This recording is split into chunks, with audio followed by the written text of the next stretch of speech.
Hmm,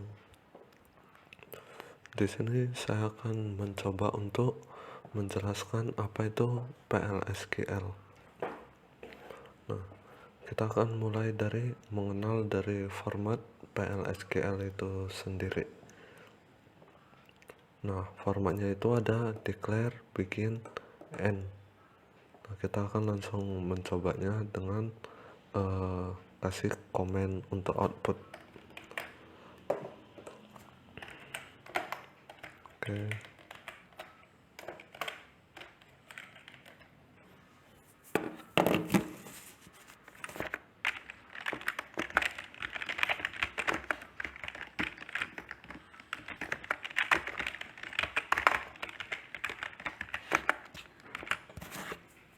Nah, kita akan langsung run. Nah, hasilnya terlihat. Nah, di declare ini biasa digunakan untuk deklarasi variabel seperti itu. Bikin itu untuk prosesnya. Nah, kita akan langsung lanjut ke data type. Data type saya ambil referensi dari link ini. Nah, data type-nya ini secara garis besar data type itu ada 4: scalar, large, composite, dan reference. Nah, kira-kira seperti ini.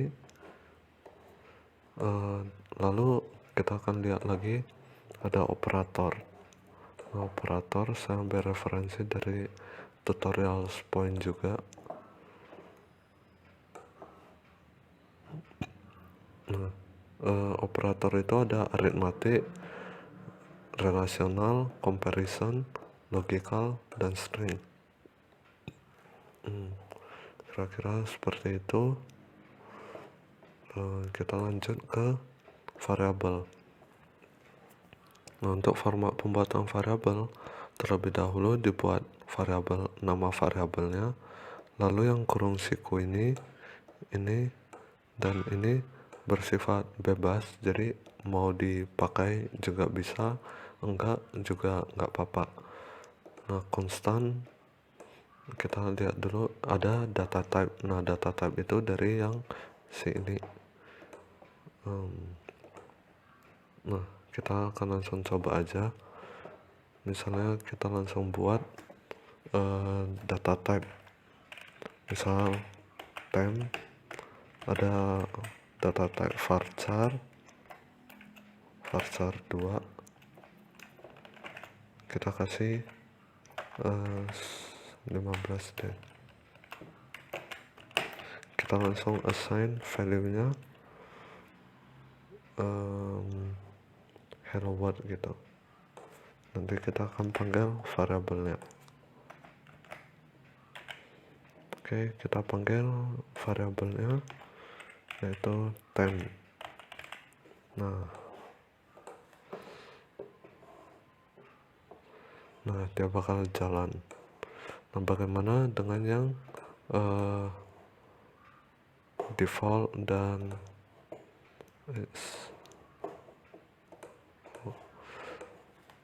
yang konstan, not null, default? Sebenarnya default itu sama dengan titik 2, sama dengan ini. Jadi kalau titik 2 sama dengan ini, kita ganti default, hasilnya bakal sama. Jadi kita bakal coba yang not null aja.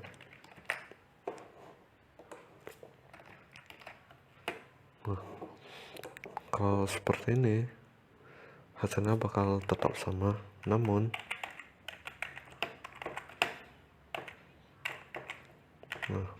jika kita buat seperti ini, dia bakal error. Oh ya, ini harusnya titik 2, error. Nah, errornya itu bakal numeri R value error. Jika kita coba hilangkan, oke, prosesnya jalan, namun nilai sistemnya kosong gitu, maksudnya gitu. Oke, kita biarkan aja not nullnya, namun kita hapus ini. Wait, kita hapus aja. Kita kita coba yang konstan.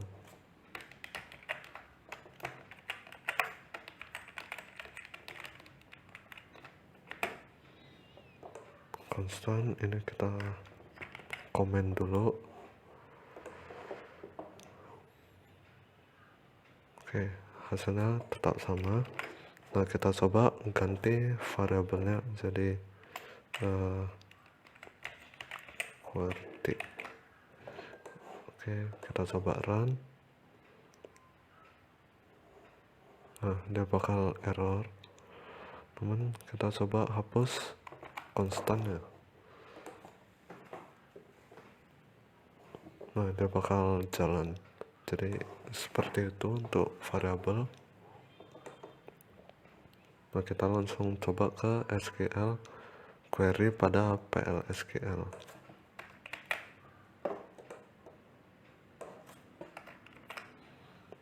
Nah, kita langsung ke contohnya. Di sini kita deklarasi variabelnya ada cname, cnama, cdob, cclass. Nah, diambil dari tema mahasiswa, dari tabel mahasiswa gitu, dengan atributnya ada name, ada nama, tanggal lahir, kelas. Nah, di sini kita langsung assign si cname-nya 1 2 3 4. Nah, kita lihat tabel mahasiswanya. Nah, di sini tabelnya udah dibuat. Nah, kira-kira data yang ada di tema mahasiswa itu seperti ini. Untuk atributnya ada name, nama, tanggal lahir, kelas. Dan ini ada datanya juga. Kita akan lihat dulu. Nah, dibikinnya ini ada SQL query select from where. Nah, di sini kita select namanya, tanggal lahir, kelas, dan kita kasih query satu lagi into, dimana into ini digunakan untuk nge-assign value dari nama, tanggal lahir, kelas ke cnama, cdob, cclass. Nah, ini from ini diambil, maksudnya diambil dari tema mahasiswa, tabel mahasiswa gitu. Dimana kondisinya itu name-nya sama dengan cname. Nah, cname itu kita kasih nilai 1 2 3 4. Lalu kita akan nge-print cnama, cdob, cclass. Langsung kita run.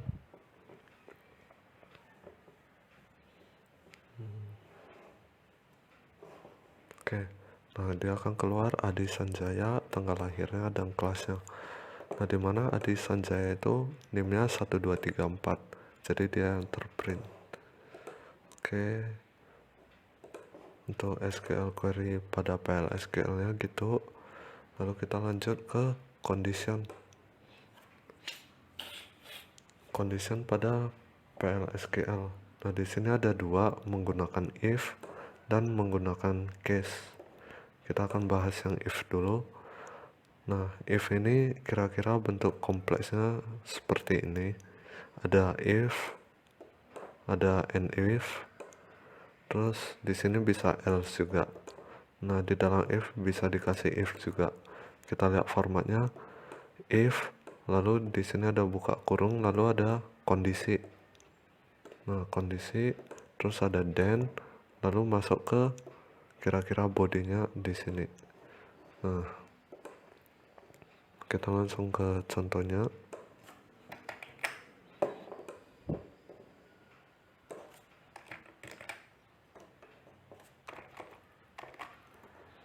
Nah, di sini kita deklarasi variabel A, B dengan data type number presisi 3. Nah, presisi 3 itu maksudnya angkanya hanya bisa sampai ratusan. Jadi dari 0 sampai 999 gitu. Kalau udah 1000 maka dia bakal error. Jadi dia hanya bisa 3 angka. Nah, kira-kira seperti itu. Di sini ada kondisi jika A sama dengan 100 maka akan masuk ke sini. Dan jika B-nya sama dengan 200 maka akan masuk ke sini. Biar gampang kita tap. Oke. Lalu di sini ada NIF, dan setelah NIF bakal di print. Kita lihat, oops, harusnya error. Oke. Nah, kira-kira outputnya seperti ini. Dia masuk ke dalam if-nya, lalu keluar dari if dia bakal ngeprint lagi. Itu untuk kondisi if. Kita akan lanjut ke case. Case ini kira-kira mirip dengan switch case di bahasa pemrograman kayak C, C++. Nah, di sini ada formatnya case selector, dimana selector ini biasa variabel. Lalu ini ada when, ketika value ini maka akan dijalankan ini, kira-kira seperti itu. Lalu ada else nya untuk default case nya, terakhir end case. Kita langsung lihat ke contohnya.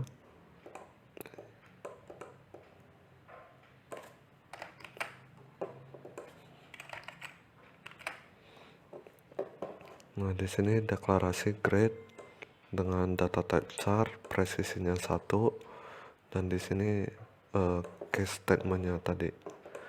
Kita langsung run. Oke. Hasilnya excellent.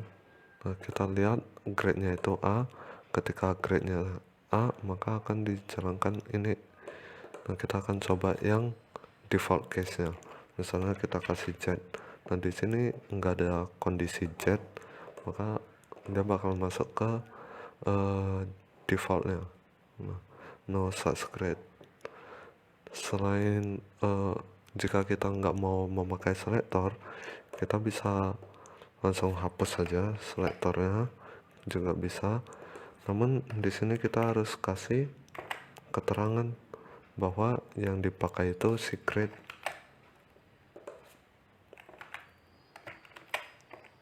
Nah, semua harus dibuat cukup ribet. Jadi yang pertama lebih direkomendasikan. Nah, kita langsung run.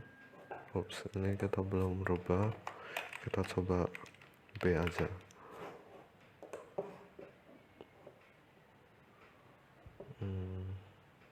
Oke, hasilnya bakal sama juga.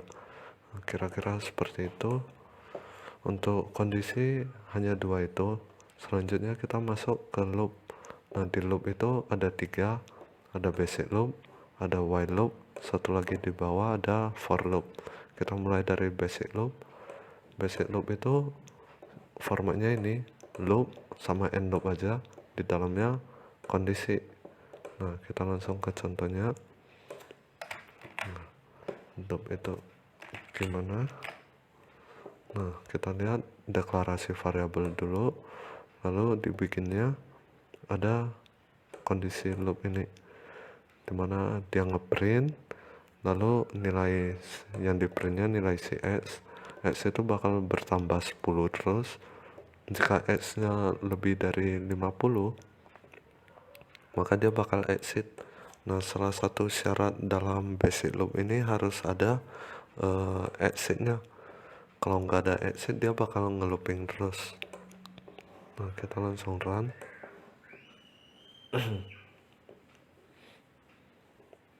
Nah, after exit, x is 60. Kenapa? Karena dia di plus dulu baru dicek kondisinya. Nah, kira-kira seperti itu untuk basic loop. Selanjutnya ada while loop. Nah, while loop ini kita lihat condition. Di while loop itu ada condition, terus loop, dan di sini bodinya, lalu diakhiri dengan end loop. Kita langsung ke contohnya. Kita akan lihat apa yang membedakan basic loop dengan while loop. Nah, di basic loop tadi ada kondisi, lalu di dalam kondisi itu ada exit. Nah, sedangkan di while loop juga ada kondisi, namun dia nggak pakai exit. Ketika dia mencapai kondisi ini, dia bakal langsung exit sendiri gitu. Nah, kita lihat di dalamnya dia bakal ngeprint si A nya bakal bertambah 1. Oke. Nah, dia dia bakal melakukan sampai 19, soalnya kondisinya kurang dari, kecuali dia pakai kurang dari sama dengan. Nah, kira-kira untuk while loop seperti itu. Kita akan lanjut ke loop yang ketiga, yaitu for loop. Untuk formatnya itu ada for, terus counternya itu biasa variabel. Ini ada in, dan ini ada eh, batas awalnya sampai batas akhirnya. Nah, biasa ini value gitu ya. Nah, di sini untuk bodinya, prosesnya, dan diakhiri dengan end loop juga. Nah, kita langsung ke contohnya.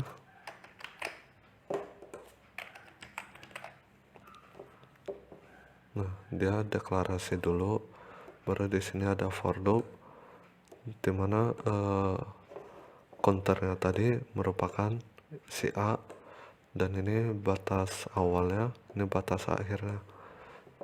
Dan di for loop itu tetap bakal bertambah satu gitu.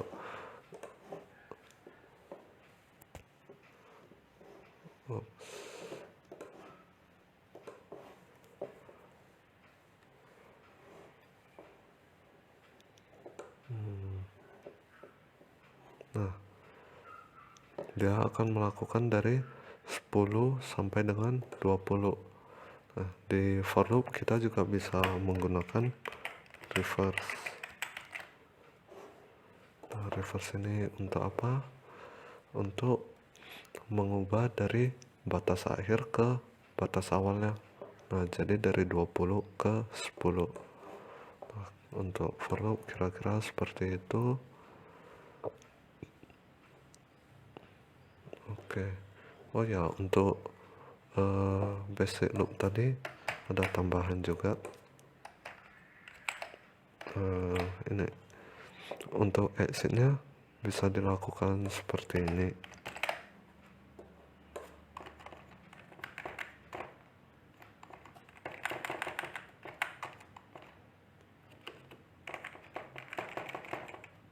Exit, kita bisa pakai exit when. Nah, hasilnya bakal sama juga. Nah, biar lebih singkat kita bisa pakai when. Nah, untuk looping di PLSQL segitu aja harusnya. Kita akan masuk ke prosedur. Nah, di PLSQL itu ada dua, ada prosedur dan function. Kita akan bahas yang prosedur dulu.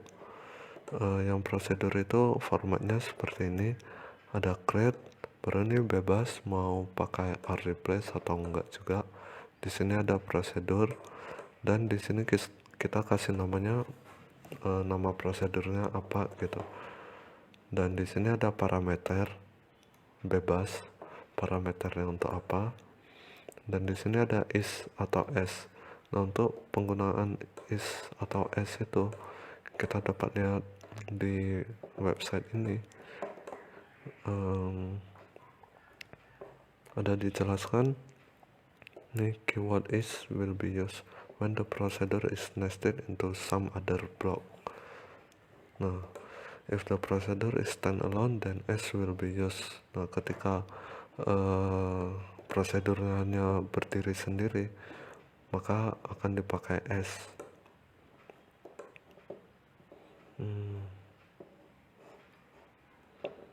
Oke, kita balik ke sini. Nah, kita akan lihat di sini ada begin, di sini untuk prosesnya, dan di sini end procedure name. Nah, untuk tidak prosedurnya kita bisa menggunakan drop procedure name. Oke, kita langsung ke contohnya aja.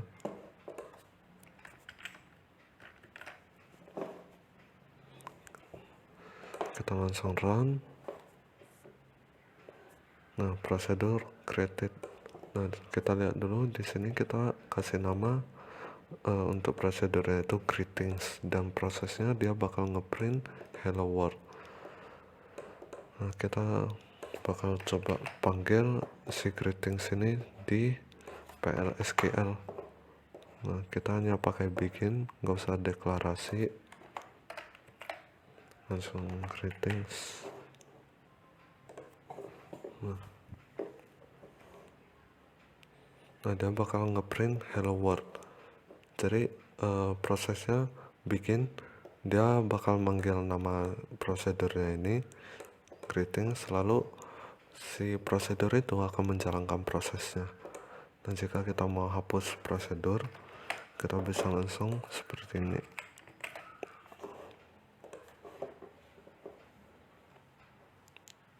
Nah, di sini prosedur drop. Oke. Selanjutnya itu kita akan lihat ke function. Nah, function untuk formatnya hampir sama, cuman di function itu ada return. Nah, ini yang di return itu data type, namun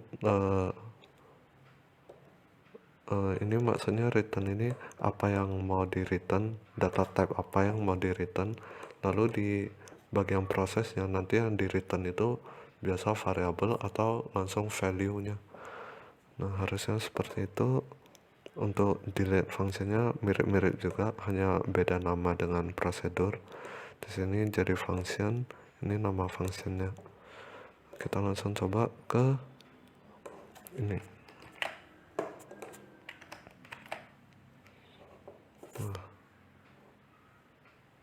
Oh ya, ini kita hapus dulu. Nah, di sini kita buat namanya total siswa LA01. Nah, untuk di sini returnnya return data type-nya number, dan di sini ada variabel yang dideklarasi total, dan di sini akan diselect dari tim mahasiswa, jadi akan diambil semua data dari tim mahasiswa. Kondisinya kelasnya itu LA01, jadi fungsinya untuk memanggil untuk mendapatkan semua data siswa dengan kelas LA01. Nah, nanti yang di return itu si totalnya, jadi ada berapa gitu. Kita lihat tim mahasiswa. Nah, LA01 itu ada 1, 2, 3, 4. Nah, kita buat dulu. Nah, function created. Nah, kita akan panggil di PLSQL nya.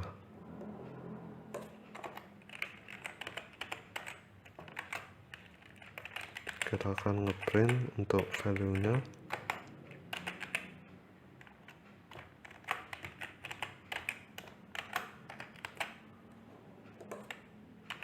Nah, di dalam print ini kita panggil si functionnya.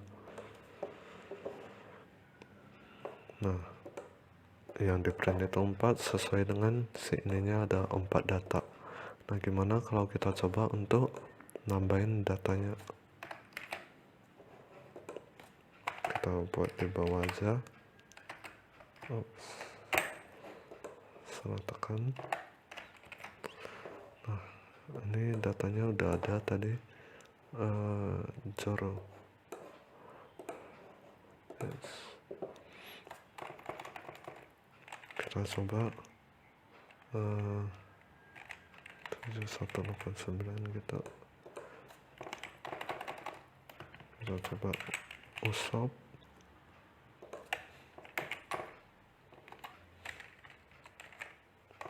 Yes. 0902 misalnya 1210. Nah, kita buat kelasnya LA01 biar kita bisa lihat perbedaannya. Nah, kita udah buat, kita jalankan proses ini lagi.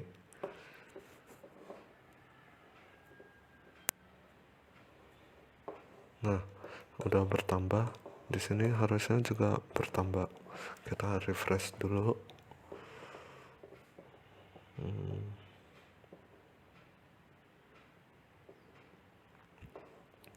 Oke. Oh, ini udah. harusnya tag mahasiswa. Kita lihat data. Nah, di sini udah bertambah. Tadi kita buat usop. Nah, kira-kira untuk function dan prosedur seperti itu. Yang membedakan function dan prosedur itu di return value-nya aja sih. Nah, dari link ini ada dikasih tahu juga. Dan prosedur biasa digunakan untuk melakukan beberapa proses gitu, certain proses. Dan untuk function untuk kalkulasi. Nah, di sini ada ini ada tambahan lagi. Prosedur tidak bisa dipanggil di select statement, sedangkan function jika dia tidak ada DML statementnya maka dia bisa dipanggil. Kira-kira kayak untuk function itu mirip-mirip seperti count. Nah, yang tadi ada di contoh kita. Nah, count itu mirip-mirip bisa dibilang function. Nah, kira-kira seperti itu. Kita bakal lanjut ke triggers. Nah, untuk yang drop function harusnya sama juga tadi ya, drop function, nama functionnya. Nah, kita lanjut ke trigger. Untuk formatnya trigger ini. Nah, di sini ada create, ini bebas mau dipakai atau enggak. Di sini ada trigger, nama triggernya apa. Selanjutnya ini harus dipilih salah satu, dia kurung kurawal atau bisa juga semua gitu. Dan di sini sama juga, misalnya ada before insert, before update, atau before delete gitu. Dan ini untuk spesifik kolom name-nya ini pada tabel apa. Nah, di sini bebas juga untuk spesifiknya. Nah, ini akan dilakukan ketika kondisinya apa. Nah, selanjutnya ada deklarasi bikin. Ini sama juga kayak PLSQL. Di sini exception. Nah, di sini ada error handlingnya. Jika mencapai error maka akan masuk ke blok yang ini dan ditutup dengan n. Nah, kita langsung coba contohnya.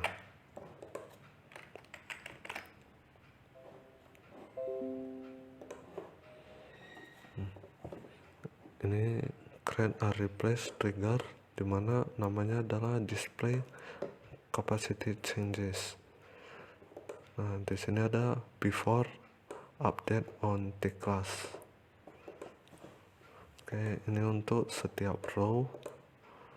Nah, ketika new kapasitasnya tidak sama dengan 0, jadi trigger ini akan dilakukan. Baru di sini ada deklarasi capacity number. Nah, di dalam prosesnya ini capacity dimana kapasitas barunya dikurang dengan kapasitas yang lama, lalu akan di print old-nya. Ini kita ganti kapasitas biar tidak bingung.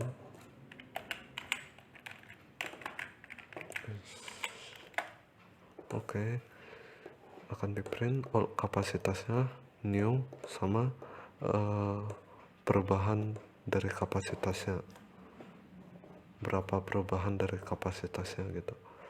Nah, kita akan buat triggernya dulu. Trigger created. Selanjutnya kita akan coba untuk update kelasnya.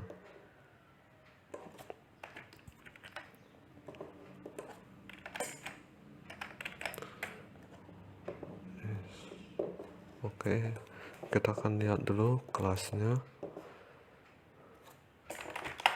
Tadi yang mau kita update itu kode kelasnya LA01, jadi kapasitasnya akan dikurang 10. Nah, kapasitas LA01 itu 40. Kita coba jalanin.